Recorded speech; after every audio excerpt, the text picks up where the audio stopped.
Good morning BSc second year. आज हम start कर रहे हैं वापस वेस्कुलर टिश्यू को। थोड़ा सा हम बताएंगे वेस्कुलर टिश्यू के बारे में वापस से।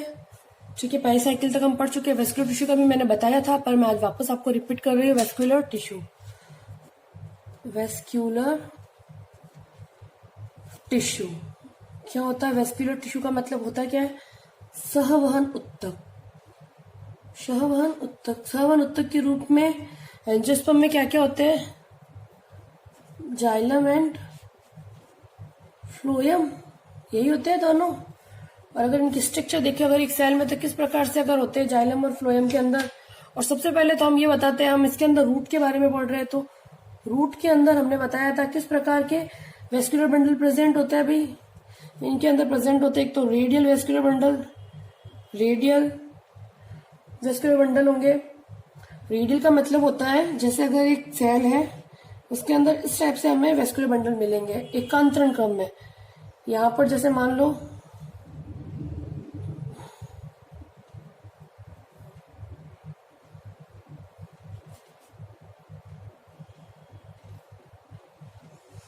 जैसे कि ये जाइलम है, ठीक है। यहाँ बीच में जो जगह है यहाँ पे हमें फ्लोएम मिल गया एकांतरण क्रम में। ये तो हमारा हो गया जाइलम और ये हो गया हमारा फ्लोएम। इसको बोलते हैं हम रेडियल सिमेट्री के अंदर प्रेजेंट होना।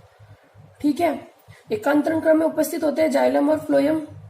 और यहाँ इसमें जो रूट्स के अंदर जो वेस्कुलर बंडल होते हैं वो होते हैं एक तो रेडियल, तो हमने बता दिया। रेडियल के साथ साथ ये होते हैं एक्सार्क टाइप के। एक्सार्क का मतलब क्या होता है ये भी मैं आपको बताती हूँ। एक्सार्क का मतलब होता है कि जो मेटाजाइलम होते हैं, जो कि यहाँ पे हमने बनाया, ये हमारे मेटाजाइलम है। मेटाजाइलम तो होते हैं भित्ति की तरफ, मेटाजाइलम होते हैं अंदर की तरफ। अगर मेटाजाइलम भीतर की तरफ हो, मेटा जाइलम होते हैं, मेटाजाइलम भीतर हो। और जो ये प्रोटोजाइलम है बाहर की तरफ होते हैं, प्रोटोजाइलम हो, तो इस स्थिति को बोलते हैं हम एक्सार्क या अधिधारुक। तो यहाँ पर किस प्रकार से है? एक तो रेडियल सिमेट्री, रेडियली अरेंज होंगे, एक जाइलम एक फ्लोएम का फ्लोएम। और यहाँ पर जो जाइलम फ्लोएम में जो जाइलम होता है वो एक्सार्क कंडीशन में होता है। ठीक है, और इनके अंदर जब सेकेंडरी ग्रोथ होती है तो जो जाइलम होता है उनकी वाहिकाएं और फ्लोएम की सीव ट्यूब्स अनुपस्थित होते हैं। जाइलम और फ्लोएम की संख्या के आधार पर इनमें निम्न प्रकार की जड़ें हो सकती है। जब हम सेकेंडरी ग्रोथ देखते हैं, यानी कि सेकेंडरी ग्रोथ तब होगी तो क्या क्या एब्सेंट हो जाएंगे सेकेंडरी ग्रोथ के टाइम में? रूट्स के अंदर हमें दो चीजें एब्सेंट हो जाएगी। एक तो एब्सेंट हो जाएगा सेकेंडरी ग्रोथ के टाइम में जाइलम की जो वाहिकाएं होती है, जाइलम की वेसल्स, जाइलम वाहिकाएं, और फ्लोएम की सहकोशिका सीव ट्यूब जो होती है। फ्लोएम सहकोशिका यहाँ पे ये दोनों सेकेंडरी ग्रोथ के टाइम में ये एब्सेंट रहेगी। तो जाइलम और फ्लोएम की आधार पर जड़ों में निम्न प्रकार से हो सकती है कि भाई जाइलम और फ्लोएम कैसे होते हैं। उसके आधार पर हमने पौधों को निम्न प्रकार से बांटा है। किसके आधार पर है? जाइलम व फ्लोएम, जाइलम फ्लोएम के, जाइलम फ्लोएम समूह की संख्या के आधार पर, जो समूह की जो संख्या होती है, संख्या के आधार पर हमने जड़ों को निम्न प्रकार से बांटा है। जड़ों को निम्न प्रकार से बांटा है। निम्न प्रकार से पहला है हमारा, पहली कंडीशन होती है सॉरी फर्स्ट हम देखेंगे कंडीशन डाई आर्क या द्विव। ये डाई आर्क कंडीशन में कैसे होता है? ये एक सेल है मान लो, इसके अंदर कैसी कंडीशन मिलेगी? इनके अंदर फर्स्टली हमने बता दिया एक्सार्क कंडीशन होती है रूट्स के अंदर। ये रूट का एक कैरेक्टर है कि अगर रूट है तो उसके अंदर हमें हमेशा एक्सार्क कंडीशन मिलेगी। तो इनके अंदर प्रोटोजाइलम बाहर की तरफ होंगे, अंदर की तरफ जाएंगे तो हमें मेटाजाइलम मिलेंगे।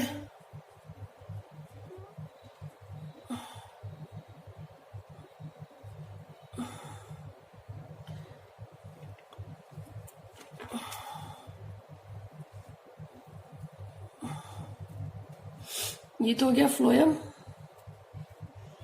और ये दोनों हो गए हमारे जाइलम। तो अगर जिसमें दो जाइलम और दो फ्लोएम हो तो उसको हम उस कंडीशन को हम क्या बोलेंगे, गुच्छे दो हो तो उसको हम क्या बोलेंगे, उसको बोलेंगे हम डाया कंडीशन। और ये होती है एग्जाम्पल है इसका मूली, ठीक है, जो सोलोनिशी कुल की होती है।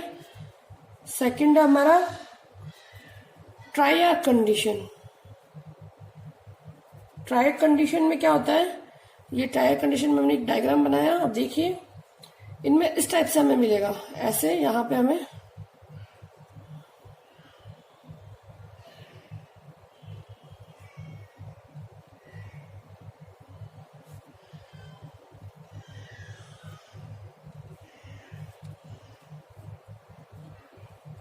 इसमें क्या होगा, 3 तो जाइलम और 3 फ्लोएम, ऐसे 3-3 का मिलेगा। तो ये इसका एग्जाम्पल होता है हमारा पाइनस, ठीक है। 3 जाइलम और 3 फ्लोएम का अगर हो तो उसको हम बोलेंगे टायर कंडीशन, ठीक है। थर्ड है टेट्रा कंडीशन। टेट्रा कंडीशन होगी जिसमें क्या होगा, ये एक सेल का ये वेस्कुलर बंडल के बारे में बता रहे हैं, वेस्कुलर बंडल है जिसमें हमें यूं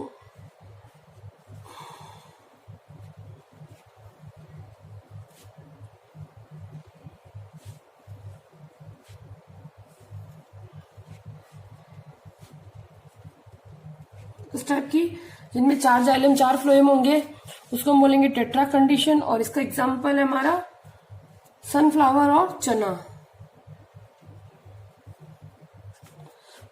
सनफ्लावर एंड सीसर या सनफ्लावर और चना, ठीक है। फिर हमारी लास्ट है पॉलीआर्क कंडीशन। पॉलीआर्क मतलब इसमें इनमें बहुत सारे अनेक तो जाइलम और फ्लोएम के गुच्छे होंगे। तो इसको हम ऐसे बना सकते हैं डायग्रामेटिकली,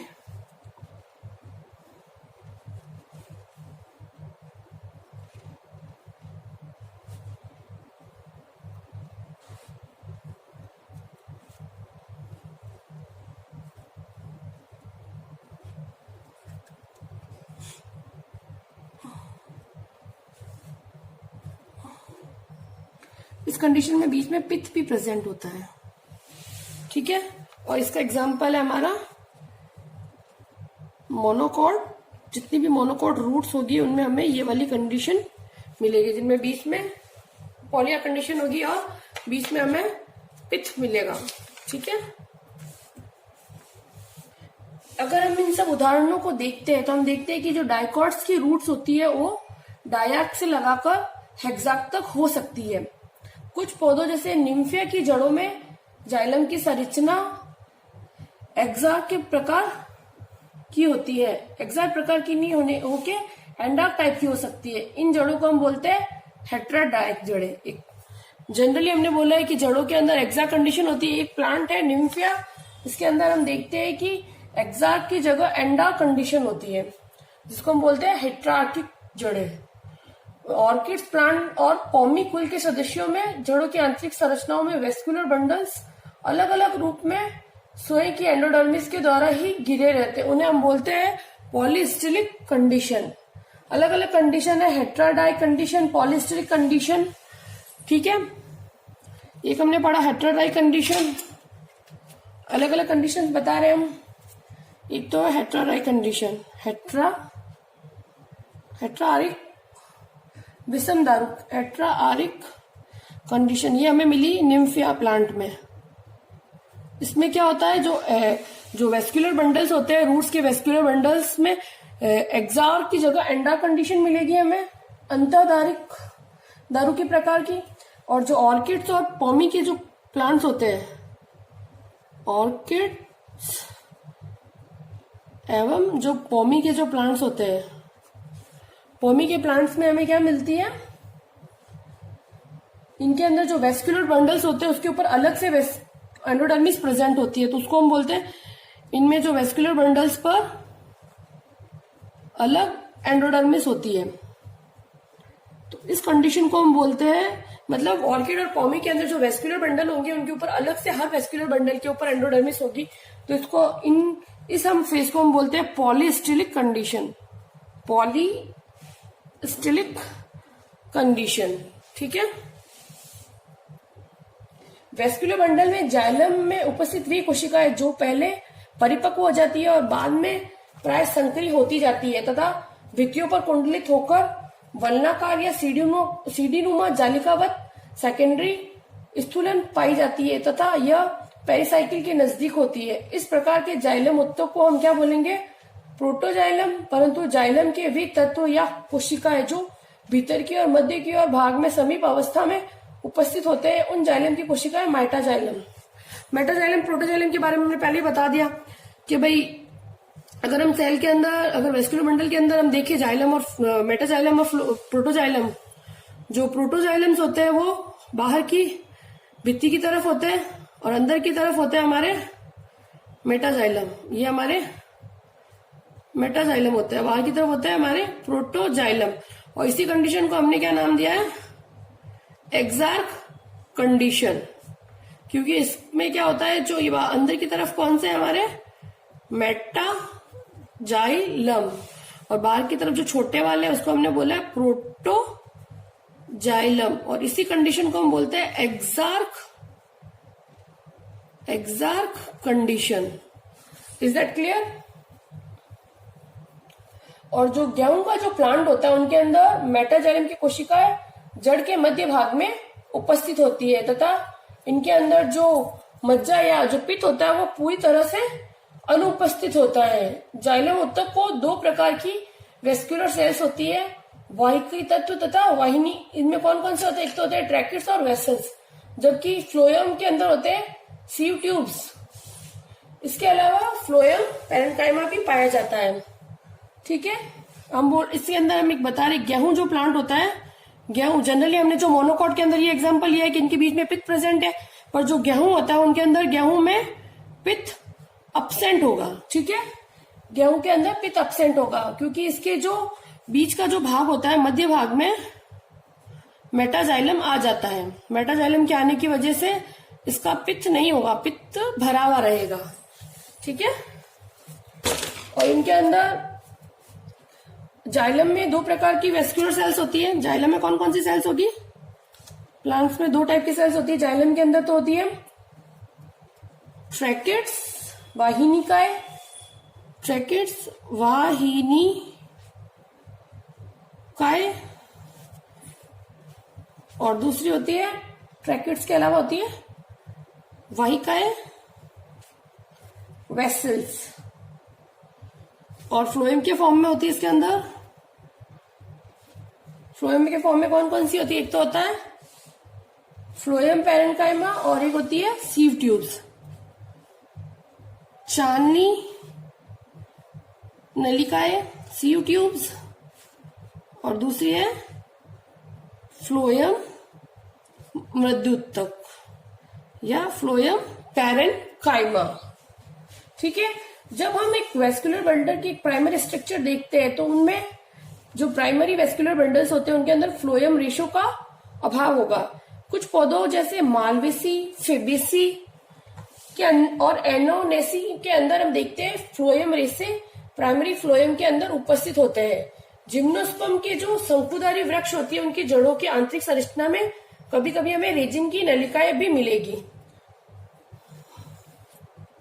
जनरली क्या होता है बेटा, जो प्राइमरी वेस्कुलर बंडल में क्या एब्सेंट होता है? फ्लोएम रेसे, फ्लोएम फाइबर एब्सेंट। जनरली ये ऐसा होता है, लेकिन कुछ प्लांट्स कुछ है जिनके अंदर होंगे उपस्थित, जिनके अंदर फ्लोएम उनके एग्जाम्पल है। क्योंकि आपको पता है कि भाई अगर हम साइंस पढ़ रहे हैं तो हर जगह हमें कुछ न कुछ तो अपवाद मिलेगा ही मिलेगा। तो उसके अपवाद के रूप में फ्लोएम फाइबर्स किस में प्रेजेंट है? फ्लोएम फाइबर प्रेजेंट होता है। फ्लोएम फाइबर प्रेजेंट होते हैं प्राइमरी वेस्कुलर, कौन से किसके प्राइमरी वेस्कुलर बंडल में? Primary vascular bundle. इसके एग्जाम्पल है किसके प्राइमरी वेस्कुलर बंडल्स में होगा? एक तो मालवेसी कुल में, मालवेसी कुल में होगा। ठीक है।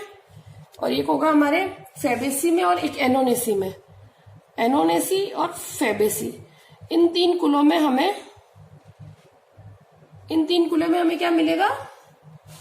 Phloem fibre. और कुछ कॉनिफर्स के अंदर रेजिन, इंटरनल स्ट्रक्चर में हमें रेजिन ट्यूब्स भी मिलेगी। कुछ जिम्नोस्पर्म्स के जो कॉनिफर्स होते हैं, जिम्नोस्पर्म के जो कॉनिफर प्लांट्स हैं, उनके अंदर हमें कॉनिफर्स में जो इंटरनल स्ट्रक्चर होती है, इंटरनल स्ट्रक्चर में हमें रेजिन ट्यूब्स भी मिलती है, रेजिन नलिकाएं। ठीक है, ये तो हो गया इसके वेस्कुलर बंडल के बारे में पूरा। अब नेक्स्ट है हमारा इसका जो पित्त होता है उसके बारे में हम पढ़ते हैं कि पित्त में क्या होता है, पित्त या मज्जा।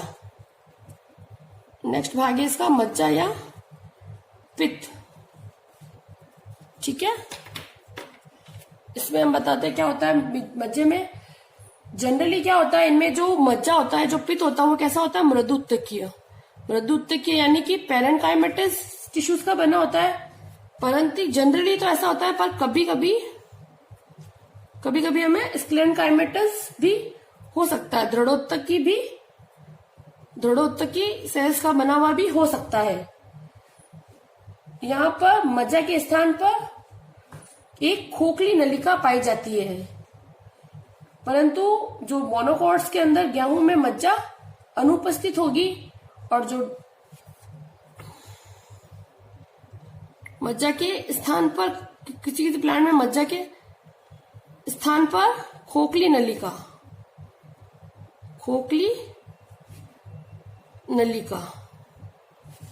ठीक है, और मोनोकॉट के जो गेहूं होता है उनमें मज्जा अनुपस्थित होता है। मोनोकॉट का वीट में मज्जा एब्सेंट होती है, जबकि जो डाइकोट प्लांट्स होते हैं उनके अंदर अगर हम जाए तो डाइकोट प्लांट्स में सेकेंडरी ग्रोथ के बाद पित्त डिस्ट्रॉय हो जाता है। डाइकोट में सेकेंडरी ग्रोथ के बाद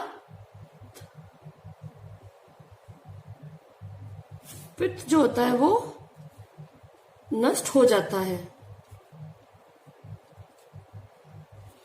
आए समझ में? यहां तक मज्जा में क्या होता है, जनरली जो मज्जा होती है वो मृदुत्तकी होती है, लेकिन कभी कभी यह दृढ़ोत्तकी भी हो सकती है।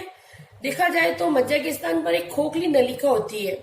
मोनोकॉट प्लांट्स के अंदर जो गेहूं होता है, वीट, उनके अंदर मज्जा एब्सेंट होती है, जबकि डाइकोट प्लांट्स के अंदर जनरली तो मज्जा होती है, पर जब सेकेंडरी ग्रोथ होती है तो उस समय मज्जा या मिथ डिस्ट्रॉय या नष्ट हो जाएगा।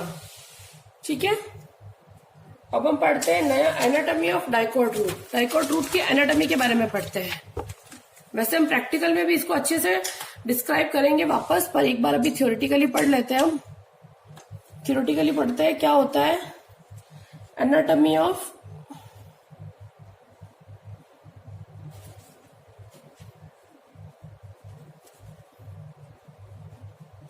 डाइकोट रूट की क्या एनाटॉमी होती है। एनाटॉमी देखने के लिए हम क्या करते हैं, किसी भी रूट को अगर हमें उसकी एनाटॉमी देखनी है तो सबसे पहले हम क्या करेंगे, उस प्लांट, जिस डाइकोट प्लांट की हमें एनाटॉमी देखनी है, रूट की एनाटॉमी देखनी है, तो हम क्या करेंगे, पहले तो उस प्लांट का जो रूट है उस रूट पार्ट को लेंगे और फिर उसको हम सेक्शन कटिंग करेंगे। और उसका सेक्शन इतना थिन होना चाहिए, जितना सेक्शन थिन होगा उतना ही हमें स्ट्रक्चर साफ दिखाई देगा। तो स्ट्रक्चर देखने के लिए हम उसका थिन से थिन स्ट्रक्चर काटेंगे और उसके बाद उसे सैफरनीन और फास्ट ग्रीन में, पहले सैफरनीन में करेंगे स्टैंड, उसके बाद में फास्ट ग्रीन से स्टैंड करने के बाद उसे हम अपनी स्लाइड पे लेंगे और ग्लिसरीन लगा के कवर स्लिप करके, अब हम जब स्लाइड पूरी तरह से प्रिपेयर हो जाएगी, अब उस प्रिपेयर स्लाइड को हम देखेंगे माइक्रोस्कोप के नीचे। जब उसे माइक्रोस्कोप के नीचे देखेंगे तो हमें उसकी इंटरनल स्ट्रक्चर दिखाई देगी। ठीक है, तो उसके इंटरनल स्ट्रक्चर में क्या क्या दिखाई देगा, अगर हम डाइकोट्स के अंदर अगर हम ले रहे हैं तो इसके अंदर हम डाइकोट्स के अंदर ले रहे हैं जो चना होता है, चने को ले रहे हैं। ठीक है, चने की रूट ली है इसके अंदर इन्होंने, सीसर की रूट। फर्स्ट इसके अंदर हम देखेंगे, हमने फर्स्टली हम पढ़ चुके कौन कौन सी होती है। सबसे पहले होती है बाह्य त्वचा या एपिब्लेमा होती है, बाह्य त्वचा, या इसको हम क्या बोलते हैं, एपिब्लेमा। ये हम बोलेंगे एपिडर्मिस या एपिब्लेमा बोलते हैं इसको। या इसको एपिडर्मिस भी बोल सकते हैं। एपिब्लेमा रूट के सरफेस रूट के रेस्पेक्ट में हम इसे हमेशा एपिब्लेमा कहते हैं, ठीक है। और ये जनरली हमने बाह्य त्वचा के बारे में जब हमने इसके जनरल कैरेक्टर में पढ़ा था, बाह्य त्वचा में, तो हमने पढ़ा था कि होता क्या है कि बेटा कि बाह्य त्वचा कैसी होती है, इनके ऊपर कुछ रोम उपस्थित होते हैं, इसको हम क्या बोलते हैं, फिलीफेरस लेयर भी कहते हैं इसे ही हम, और एपिब्लेमा या मूलीय त्वचा भी कहते हैं इसे हम, क्या क्या बोलते हैं, मूलीय त्वचा, और या इसको हम बोलते हैं फिलीफेरस लेयर, फिलीफेरस लेयर। इनकी कोशिकाएं हमने बताया था कि एक पंक्ति में उपस्थित होती है और इनमें लंबाई कम और चौड़ाई ज्यादा होती है। इनका निर्माण एंटीग्लिनर अपनत्व विभाजन के द्वारा होता है। कुछ कोशिकाओं द्वारा इन्हीं जो एपिब्लेमा सेल्स होती है उन्हीं के द्वारा मूल रोम का निर्माण भी होता है। ये हमने पहले पढ़ चुके हैं हम। अगर तुम चाहो तो पुराना जो पहले वाला लेक्चर उसको पढ़ ले तो तुम्हें पता चल जाएगा कि बाह्य त्वचा में एपिब्लेमा से कैसे रूट हेयर बनते हैं, ठीक है। कुछ कोशिकाएं मूल रोम उत्पन्न करती है, जो कि क्या करेगी, मूल रोम का कार्य होता है खनिज तत्व और जल का अवशोषण करना। तो इनके अंदर इनकी शेल्स कैसी होगी, एक पंक्ति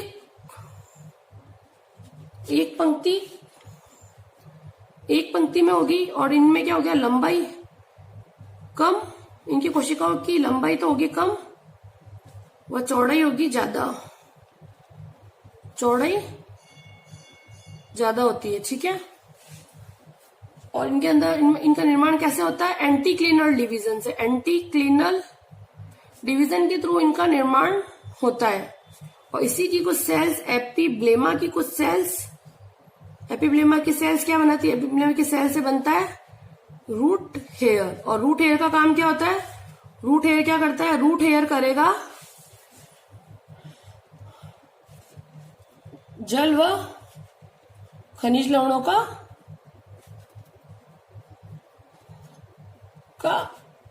अवशोषण, ठीक है। ये तो हो गया इसके एपिडर्मिस के बारे में। ये काम होता है एपिडर्मिस की सेल्स का में सहायक होता है, ठीक है। ये तो हो गया इसके एपिब्लेमा के बारे में। सेकंड है इसकी कॉर्टेक्स या इसका वल्कुट। अब इसका थोड़ा एक बार स्ट्रक्चर देखते हैं, स्ट्रक्चर में कौन सा क्या कैसे होता है। थोड़ा सा मैं इसका डायग्राम बना लेती हूँ। सबसे पहले तो हमने इसकी एपिब्लेमा बता दिया।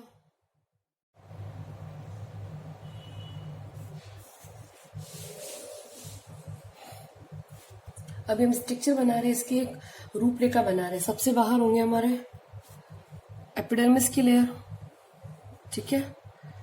इसके ऊपर होंगे कुछ रूट हेयर्स, एपिडर्मिस, फिर यहां से स्टार्ट होगा हमारा कॉर्टेक्स, यहां से लगाकर यहां तक, ठीक है। कॉर्टेक्स के अंदर होगा ये हमारी एंडोडर्मिस, एंडोडर्मिस अंदर वाली पेरिसाइकिल, और अंदर है हमारा ये वेस्क्यूलर बंडल, ठीक है। और सबसे बाहर ये हमारे ये क्या है, रूट हेयर। और रूट हेयर कौन बनाता है, जो एपिडर्मिस की सेल्स होती है, एपिब्लेमा जिसको हम बोलते हैं, एपिडर्मिस। हमने पहले बता दिया कि रूट कैसी होती है, रूट का अरेंजमेंट कैसा होता है, रेडियल अरेंजमेंट होता है, और रूट एक्सार कंडीशन में होती है, ठीक है।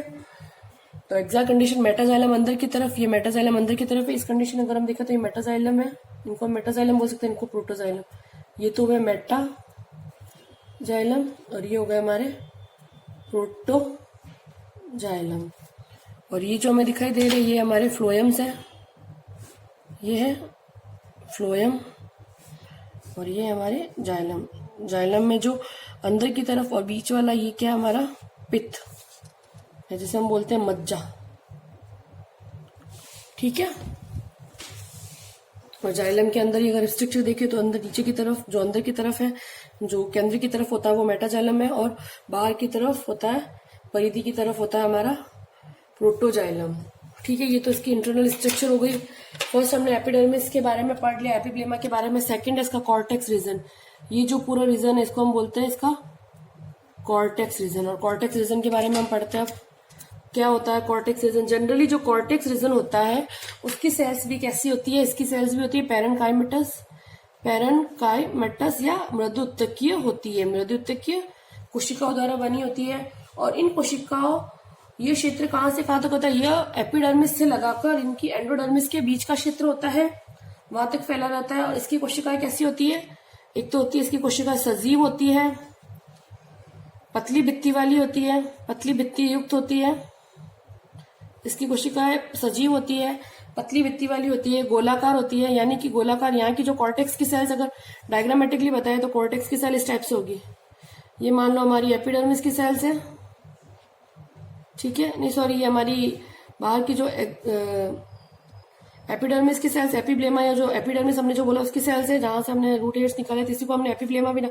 इसके अंदर हमें कॉर्टेक्स की सेल्स मिलेगी, वो ऐसे होगी गोलाकार, ठीक है, गोलाकार होती है।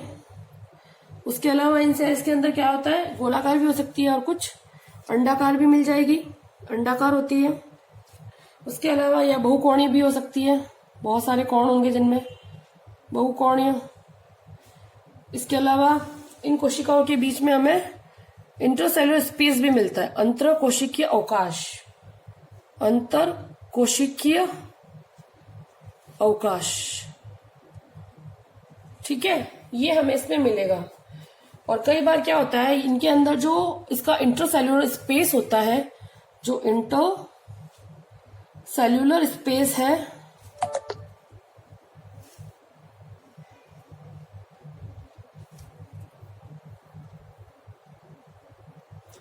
इनके अंदर जो इसका इंटरसेल्युलर स्पेस होता है, उसके अंदर एयर भर जाएगी, एयर भर जाएगी, तो उसे हम बोलेंगे, वायु स्थान भी पाए जाएंगे, तो उसको हम बोलते हैं एरियन काइमा।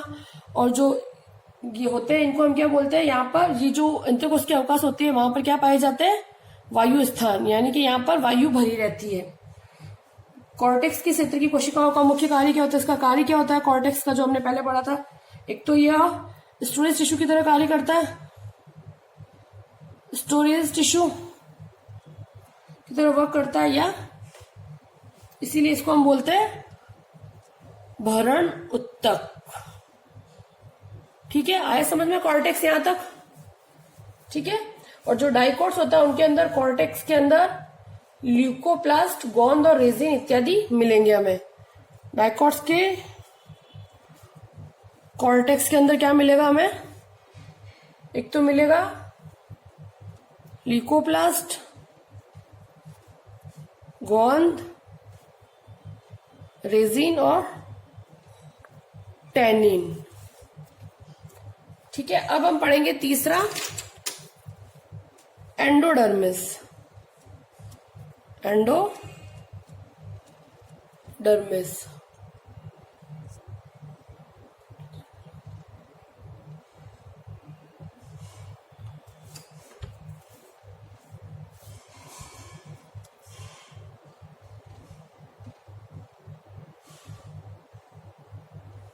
एंडोडर्मिस, ठीक है। एंडोडर्मिस ये कहाँ होती है, एंडोडर्मिस होती है हमारे कॉर्टेक्स के नीचे होगी, सबसे कॉर्टेक्स के सबसे नीचे उपस्थित होती है। वल्कुट की इसको बोल सकते हैं कॉर्टेक्स की इनर लेयर, कॉर्टेक्स की सबसे नीचे वाली लेयर परत होती है ये, और यह एपिडर्मिस के ऊपर उपस्थित होती है। इसकी कोशिकाएं भी, ये पेरिसाइकिल के ऊपर मृदुत्व की कोशिकाएं होती है, पैरेनकाइमेटस की एक लाइन में होती है, एक पंक्तिक होती है ये भी। और ये कैसी होती है, ढोलाकार, ढोलाकार ये कैसी होती है, ढोलाकार, ढोलक के आकार की, ठीक है। ढोलक के आकार की कैसे, मतलब इसकी कोशिका इस टाइप से होगी। जो एंडोडर्मिस की सेल्स होती है उनकी सेल्स इस टाइप से होती है, अरेंज, जैसे ये एक वेस्कुलर बंडल में अगर हम बनाना शुरू करें,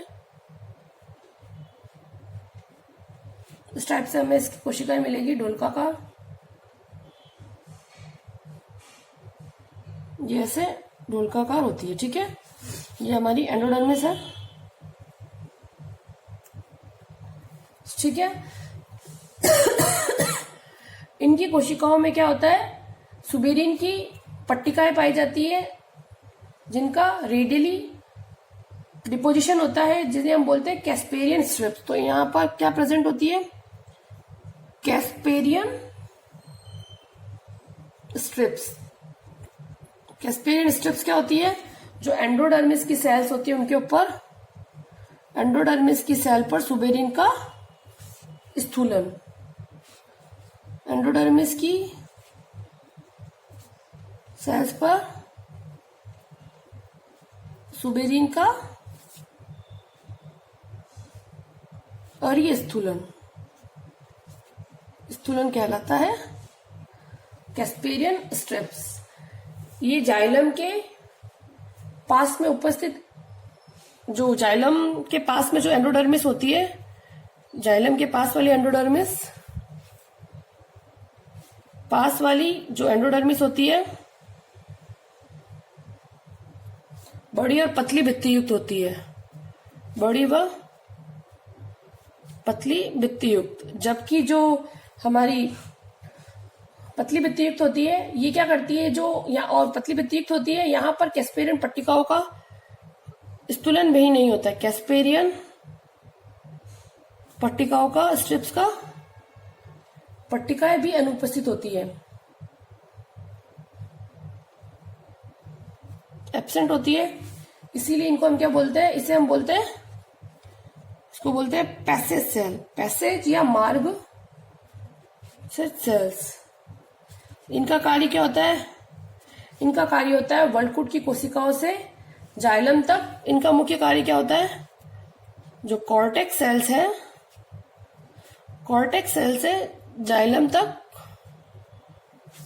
खनिज व जल का सहवहन, खनिज पदार्थ व जल का सहवहन करती है। ठीक है। फिर है हमारा फोर्थ है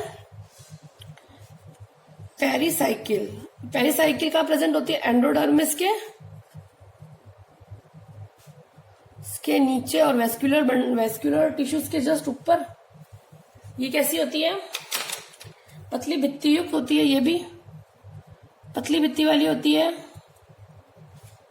भित्ति वाली और मृदुत्वक की सेल्स की बनी होती है। इसे पेरिसाइकिल बोलते हैं। ये वेस्कुलर बंडल के ऊपर एक सतह बनाती है, वेस्कुलर बंडल की बाहरी सतह बनाती है। ठीक है। और इसका कार्य क्या होता है? जो पार्श्वीय जड़ें होती है उनका निर्माण करना, पार्श्वीय जड़ों का विकास। इसीलिए जड़ों में जो पार्श्वीय जड़ें बनती है उनका डेवलपमेंट एंडोजीनियसली होता है, क्योंकि वो कहां से बनती है? हमारे पेरिसाइकिल से। और डाइकॉट्स में ये कोर कैम्बियम और वेस्कुलर कैम्बियम का फॉर्मेशन भी करती है। डाइकॉट में सेकेंडरी ग्रोथ के टाइम, जब डाइकॉट में सेकेंडरी ग्रोथ होती है तभी क्या बनाती है? कॉर्क कैम्बियम व वेस्कुलर कैम्बियम। ठीक है। इसके बाद में नेक्स्ट है हमारा वेस्कुलर बंडल। भाई डाइकॉट के वेस्कुलर बंडल कैसा होता है? हम सबसे पहले बता रहे हैं, हम डाइकॉट की चने की जड़ के बारे में बता रहे हैं। तो इसमें वेस्कुलर बंडल कैसा होता है? इसका वेस्कुलर बंडल होता है हमारा डायार्क या टेट्रार्क तक हो सकता है, या तो होगा डायार्क से लगाकर टेट्रार्क, द्विधारिक से लगाकर टेट्रा, चतुर्धारुक तक हो सकता है। और इनमें हमने पहले बता दिया रूट के अंदर वेस्कुलर बंडल कैसे होते हैं? रेडियल, रेडियल मतलब जाइलम और फ्लोएम अल्टरनेट, जो मैंने पहले ही तुम्हें बता दिया था रेडियल का मतलब क्या होता है। और इनके अंदर क्या होता है? बीच के अंदर कुछ मृदुत्वकीय संयोजी ऊतक भी पाया जाता है। केंद्रीय भाग के अंदर मज्जा बहुत थोड़ी होती है इनके अंदर, जो केंद्रीय भाग में मज्जा बहुत छोटी। इनमें जाइलम में जाइलम कैसा होता है, जाइलम में मेटा और प्रोटोजाइलम होती है। मेटा एंड प्रोटो दोनों में विभेदित होता है। और जो मेटा होता है वो किस तरफ होता है, मेटा होता है केंद्र की तरफ, और प्रोटो होता है हमारा परिधि की तरफ।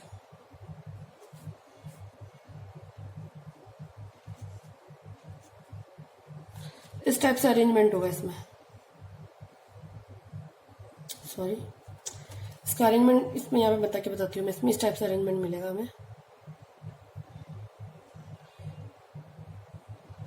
इस टाइप से। अगर ये टेट्राक है तो इस टाइप से मिलेगा हमें, ठीक है। वेस्कुलर बंडल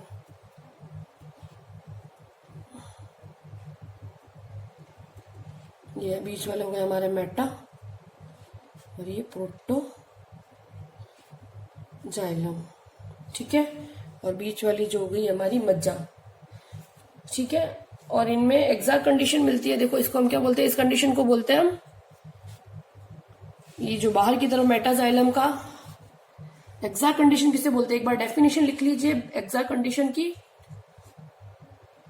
एग्जैक्ट कंडीशन का मतलब होता है, एग्जैक्ट कंडीशन की डेफिनेशन लिखिए, जब मेटाजाइलम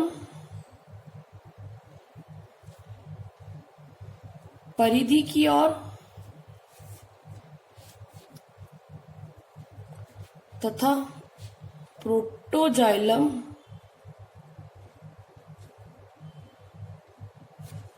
केंद्र की तरफ हो। और मेटा का मतलब होता है बड़े जाइलम, और प्रोटो का मतलब होता है छोटे जाइलम, ठीक है। Thank you so much. अगर कुछ भी प्रॉब्लम हो तुम्हें डाइकॉट रूट में, इसके वेस्कुलर बंडल जो भी मैंने समझाया है, तो मुझे पर्सनल मैसेज कर सकते हो, पर्सनली पूछ सकते हो कॉल करके।